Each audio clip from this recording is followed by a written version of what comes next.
Habib Abu Bakar bin Husain bin Baki, ulama dari Hadramaut.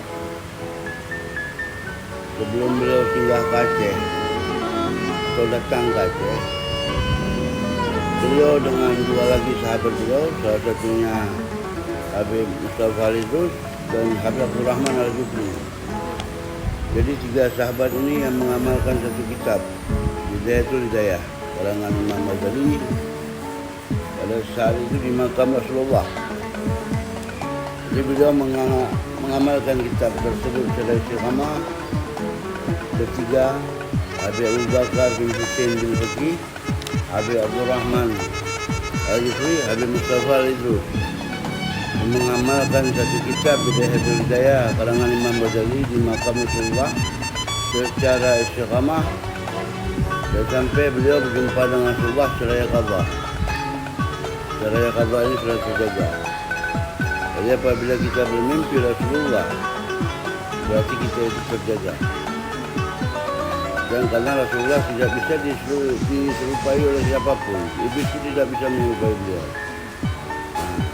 Jadi beliau telah mengamalkan kitab tersebut selama, dan beliau salah satunya diperintahkan oleh Rasulullah untuk dakwah ke negeri Aceh. Asli dalam kata lain, orang sana bilang, orang Arab bilang. Jadi secara tidak langsung bahwa nama Aceh ini sudah disebut oleh Nabi Rasulullah. Dengan kata lain asli. Jadi beliau, dan itu cerita yang ma'ruf, cerita bukan karangan, bukan di cerita yang di apa-apa ini dibuat-buat, tapi ini ma'ruf cerita dari kalangan Hadramaut itu mengatakan demikian. Jadi ulama-ulama dari ulama di Jakarta, mau baik pengurus kumpul, jadi sebelum buka kitab tersebut selalu menceritakan tiga hal yang mengamalkan kitab tersebut. Tiga orang sahabat yang mengamalkan kitab tersebut. Jadi beliau diperintahkan oleh Rasulullah untuk dakwah ke negeri Aceh. Setelah negeri Aceh, beliau membangun, namanya ini Deyah dulu. Oh, Deyah. Deyah dulunya. Itu dibangun pada tahun 1767. Dan luas karangan masjid itu berjumlah 4 hektar. Jadi yang kalian lihat segini, seluruhnya ini yang ada di tanah sini, itu tanah beliau. Wakaf, semuanya wakaf. Jadi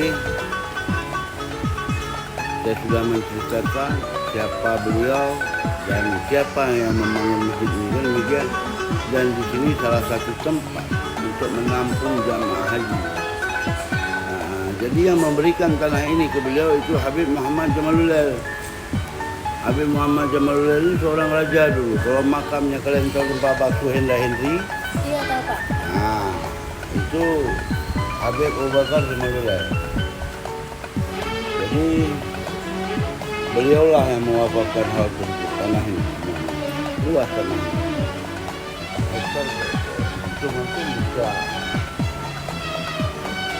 melihat seberapa luas tanah yang digunakan untuk sekolah, TK,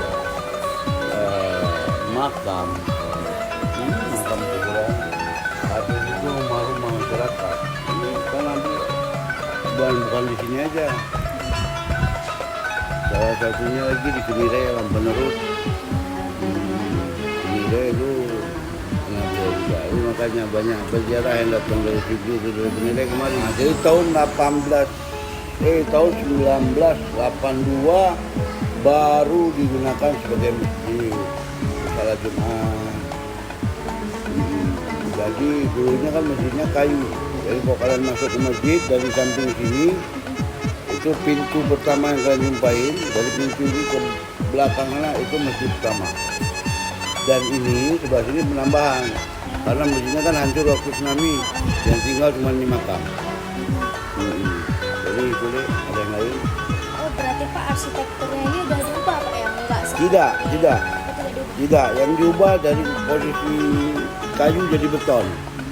Dulu kayu semuanya sampai lantai 3. waktu tsunami kan masjidnya hancur, jadi diubahlah. Sebelum tsunami memang ada pembangunan.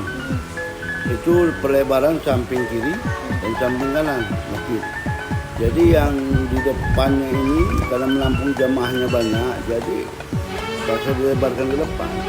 Dulunya yang di depan ini rumah beliau. Nah, seberang sana ada makam lama nggak diganggu, makam baru yang dipindahkan kemana. Pindahkan sebelah sini Pak. Ya, inilah kondisi makamnya. Ya, kalian lihat, beliau sudah menyediakan kita untuk tempat beribadah. Berarti ini Pak, upaya masyarakat dalam pelestarian masjid ini Pak, bagaimana untuk pelestarian masjid itu lebih terjaga ini Pak? Ya, alhamdulillah semuanya sih lebih terjaga. Tapi tidak bagusnya kalau masjid ditutup. Ya kan, karena masjid ini disediakan untuk orang beribadah. Jadi kalau ditutup disayangkan kali, karena masjid beliau membangun masjid untuk beribadah, bukan untuk ditutup di malam hari. Malam hari ditutup di masjid ini. Ya seperti kalian lihat lah, memang ada pembangunan sana sini. Ada pembangunan menara di depan sana.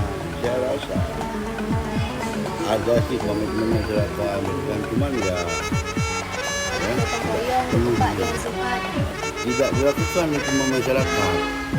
Nah, jadi mereka pada hari Jumat ya tugas mereka sih membersihkan masjid aja, karena pun mau sholat Jumat kan. Ya, sholat Jumat. Nah, cuman kalau untuk pembersihan itu kadang-kadang dilakukan itu pada acara-acara besar. Seperti mau maulid gitu Pak. Maulid, hall.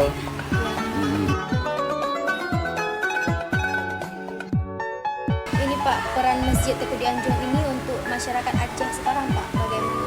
Mungkin bisa dijadikan sebagai tempat wisata atau bagaimana Pak? Peran masyarakat Aceh.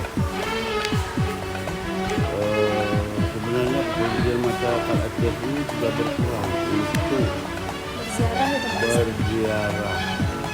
Ini yang kebanyakan ziarah orang-orang luar di sini, dan daripada dari terutama kok yang di sini dari Hadramaut. Nah, ini Udah Pak, sekian Pak, terima kasih atas dedikasinya Pak. Alhamdulillah. Semoga ini juga bermanfaat bagi ilmu kami Pak.